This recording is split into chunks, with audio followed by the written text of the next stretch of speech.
Welcome back once again, Spazites, to part 2 of our Boss Monster, the dungeon building card game coverage, I guess, unboxing, review, whatever you want to call it. It's not really an unboxing because it was already open before we started, but today we're going to do the spell deck, the heroes, and the epic hero cards. And yeah, let's get started. All of these spells are unique except for one spell is duplicated. That was part of the Kickstarter program. And I believe all of our heroes and all of our epic heroes are unique. So let's get down to it. So, yeah, we'll just start like this. And I'm going to move the heroes and epic heroes over here. Sorry, I should have planned this out a little better before I started. Let's zoom into our spell deck here and start with card number 1. We got the Zombie Attack. Choose a dead hero in an opponent's scorekeeping area. Send it back to the entrance of the player's dungeon until the end of the turn it has. Once again, these are all in alphabetical order, so they're going from last letter to first letter. Then we got a second Zombie Attack. Trepidation. Choose a player with at least 2 more souls than you. No hero enters that player's dungeon this turn. Any heroes remain at the entrance of that dungeon. And then this is where you start to see these symbols come into play as well. Teleportation. Send a hero in your dungeon back to the first room of your dungeon. It continues to move through your dungeon this turn. And then a second teleportation with new art, which is really cute. This time it he gets dropped on. So it goes like this. It drops through that hole and then comes through that. And if you look at that, I believe those are the colors from the Portal video game series. So this whole series is just an homage to video games over the years. Soul Harvest. Choose a face-down hero in your scorekeeping area and remove it from the game. Draw 2 spell cards. So, I think it's that this is the only actual duplicate card, and these other ones that are the same, the rest all have different art on them. Different pixel art. So, that was Soul Harvest. Here we got Princess in Peril, and of course you know what that's a reference to. Choose 1 hero in town, place it at the entrance of your dungeon, to your dungeon, the entrance to your dungeon. Then we have another Princess in Peril. No, this is okay. I must have been reading something wrong, but this is the same art as well. So I'm not sure how that goes. Motivation. If you have fewer rooms than an opponent, you may build an extra room this turn. You must declare this before any rooms are revealed. Now, I do believe that motivation was a big meme going around a while back when Undertale was big. And Undertale has this cool pixel art as well. And let me see, I believe this is that's the same art as well. So I'm not sure. I must have misread, and it's not the spell cards. Kobold Strike. Kobold, I'm not sure what Kobold is from. I know it from Munchkin, which is Kobold's Ate My Baby or something. I can't remember. No rooms can be built this turn. Any face-down room is returned to its owner's hand. Then we got Jeopardy, featuring Alex Trebek as a demon vampire. All players must discard their hands, then draw 1 spell card and 2 room cards. And then another Jeopardy with the same art. Giant Size. Give 1 monster room +3 until end of turn. And you know what that's a reference to? Super Mario Mushrooms. Another Giant Size. Let's see, we got Freeze. Choose and deactivate 1 room in any dungeon. It has no damage, treasure, or abilities until end of turn. We got another Freeze. Another Freeze. Another Freeze. Fear. Choose a hero in any dungeon and send it back to town. Another Fear. I believe that's the same art. Exhaustion. Deal X damage to 1 hero in your dungeon, where X is equal to the number of rooms in your dungeon. We got Counterspell. That looks a lot like Harry Potter versus he who shall not be named, because I can't remember his name right now, Voldemort. Choose a spell card that has just been declared. Cancel the effect of that spell card. The canceled spell card is sent to the discard pile. We got another counter spell, same art. Cave In. Destroy a room in your dungeon, kill any hero in that room. And I know for a fact this has an alternate art, where the cave-in starts and the cave-in is ended. I love that. Let's see. Assassin. Choose a hero in your opponent's dungeon. Give that hero +3 until end of turn. And another assassin. Another assassin. Then we got Annihilator. Give one trap room +3 until end of turn. Another good card. And then Annihilator. And look, another alternate art card. That's cool. I love the alternate art cards. Okay, now we'll move on to our regular heroes, and then we'll move on to our epic heroes. Our first hero is Mage, ordinary hero. He's Teague and the Magic Bubble. Armed with his trusty bubble, Teague braves dangerous castles and dungeons in search of the musical instruments stolen from his people.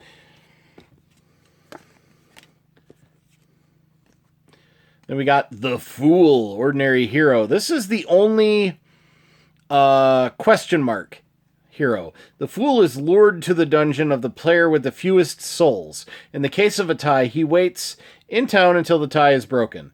So the Fool is a unique card for this deck. There are some more question mark heroes introduced in later expansions, which we will cover. And we got Thief, ordinary hero. Sir Digby Apple, ace detective. Love it. He battles to keep the coffers filling, to keep his partners preening, and to send a needless message of power to all of the unwilling. I need to start reading these a little faster. Fighter, ordinary hero. We got Samurai Tom instead of Samurai Jack. Not truly a samurai, this masterless Ronin seeks honor and glory. Cleric, ordinary hero. We got Romero the Indigo Friar. He is a dedicated man of the cloth who wants to see the world coated in blue. You might think he's depressed, but he's actually very, very happy. We got Cleric, ordinary hero. Poogie the Druidess. A defender of the wilderness. She wields the power of nature. Flowers blossom in her footsteps and life grows anew. Then we got ordinary hero Nick the Masher. The young cleric was well armed and brave enough to take on the Dragon King himself. His credo, I bash it with my mace. Cool. We have a mage. Mitchell the Judge. He has wandered the plains hopelessly lost ever since his wife, Nikki, sent him to the store for diamond dust sugar. Interesting. I wonder if Nikki's in one of these. That would be funny if Nikki was in a card. Thief, ordinary hero. Lance Uppercut, treasure hunter. With a bent blade and a clenched fist, he gathers shining treasures for the glory of the Keonish Empire. The Keonish Empire. Then we have Mage. Koi, the last dragon mage. The survivor of Draconia vowed to save the world from Kirax's reign with the power bestowed to him by the last emerald dragon. Thief, ordinary hero. Kins Klowski, mad conquistador. It's hard for me to think about death, how insects and worms will eat me. I never think about death. I haven't even properly started to live yet. I don't like thinking about death, personally. Let's see. Mage unique. Kalish Nine Fingers. Now, I believe this is a Game of Thrones George R.R. Martin reference. Kalish Nine Fingers.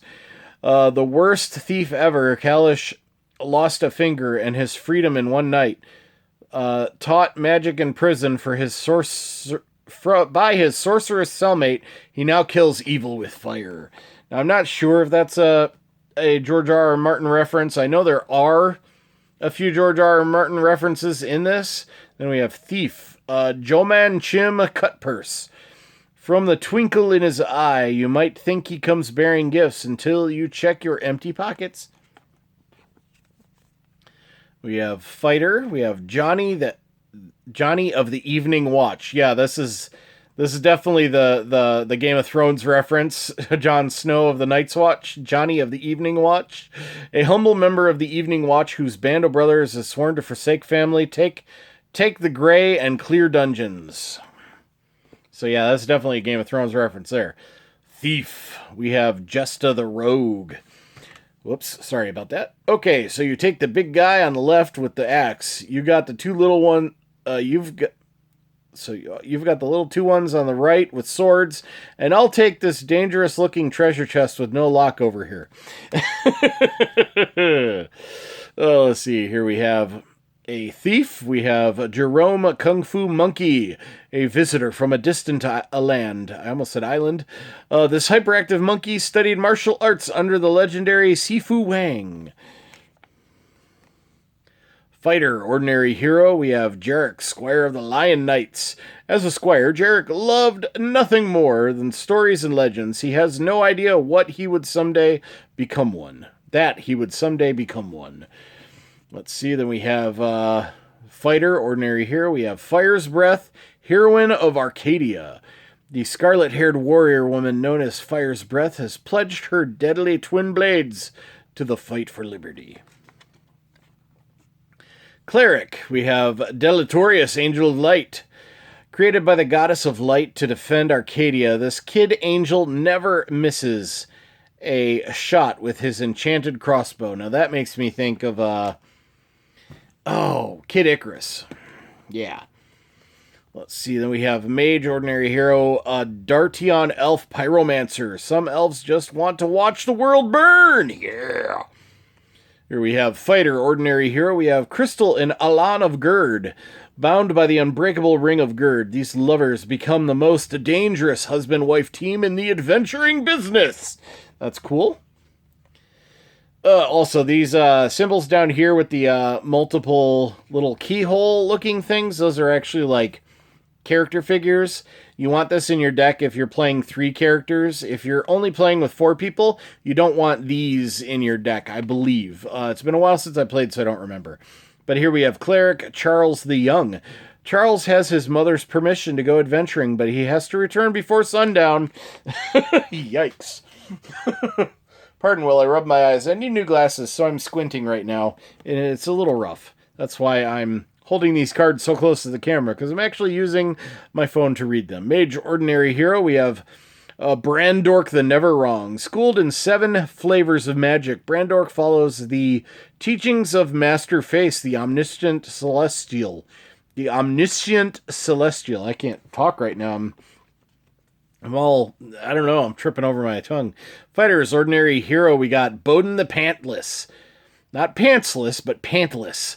Bowden's courage is matched only by his forgetfulness. The quest to find his misplaced armor continues. And then last but not least for our ordinary heroes, we have Cleric Acacia, Warrior of Light. Acacia is a carefree soul who makes her own luck. A strong defender of good, she is undeterred by even the darkest dungeons. And then, last but not least, we have, I don't remember, I think there's 16 epic heroes. And then, that'll be it for Boss Monster 1. So let's start with the last one alphabetically. We have Wayward the Drifter. He is a traveler from a strange land whose only goal is to do whatever is right, whatever the means. Thief. Wallbanger Basket Weaver. This humble halfling would rather spend his days weaving baskets and eating crumbly cookies. Crumbly cookies, that sounds weird. But when adventure calls, he proves a first-rate burglar. Cool. Then we have Mage, Tarek Warhelm, Half-Elf Archmage. Weakened by an evil curse, this once mighty warrior donned the red robes and turned to magic. His spells are channeled through a magical helmet of untold power. And we have another mage. We have Tempros the Time Marauder. He would use his control over time to end all crime. In his hands, this world could be a utopia. Here we have Fighter, Epic Warrior. We have Nate the Squid Slayer. This surly warrior defends the mighty squid, lord of the Roktopi. Roktopi? Now he seeks to destroy King Croak himself. King Croak being this character featured on the cover and in a card art earlier. Cleric, Epic Hero. Lord Van Et, a prophet and collector of tithes from the omniscient celestial. His miracles are enhanced by the brandywine distilled by the monks of Nintendo. Haha, cool. Cleric, we got Kerberos Dirtbeard, Canine Cleric. Let's see. Hailing from the Highlands, this flea-bitten friar never turns down a fetch quest. Another cleric. We have Caitlin Angelic Healer. Among the most exalted defenders of righteousness, Caitlin is sometimes referred to as Altissima Luce, highest light. Interesting. Okay, cleric. We have Jejune and Everly Holy Sisters. Tenacious and vivacious, each is a threat on her own, but woe betide, any who would stand against the sisters' united power. That sounds intimidating. Of course, these are all epic heroes, so... Thief. Haya, legendary shinobi. Arcadia's deadliest ninja, Haya abides by the proverb that revenge is a dish best served cold. Okay. Another long video. I do apologize. I might have to break these up a little differently in the future. Fighter, Epic Hero. Frankov the Envoy. This brave warrior stands alone against the evil that rules the world. Then we have Mage, Epic Hero. We have Chia Kang, Mystical Warlock of Yu. Hey, listen, I don't think this boss monster is... Silence, fairy. I will crush him through fire and flames in the name of the Order. And that's obviously a Legend of Zelda reference to Link's little fairy friend, whose name I can't remember right now. Thief, Epic Hero. Cecil Leoran, Master Factotum. The ultimate jack of all trades, Cecil isn't above taking mercenary work to earn gold and glory, but his real goal has never changed, to find a way to return his beloved Nevra, sealed into a rapier, to her original form. Interesting. Okay, then we have Thief. Blackbeard Jake. He hid all the treasure he won from insult sword fighting in a booby-trap-filled cave on the coast of a town called Estoria.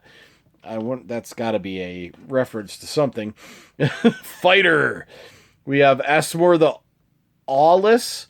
What Asmore lacks in tactical acuity, he more than makes up for in impulsiveness. There's no door he won't kick down, much to the frustration of Arcadia's innkeepers. Okay.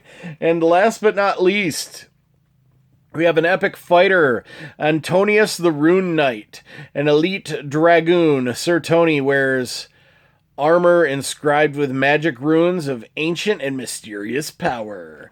Alrighty, that is a fun starting deck. I'm going to play this with my... I hope to play this in my card group tomorrow with the guys. Otherwise, we'll be playing, well, lots of other stuff. But I think this would be a great game for us to play. Anyway, that's been the first edition of Boss Monster. Actually, this is the 4th edition of the first game, the 4th printing.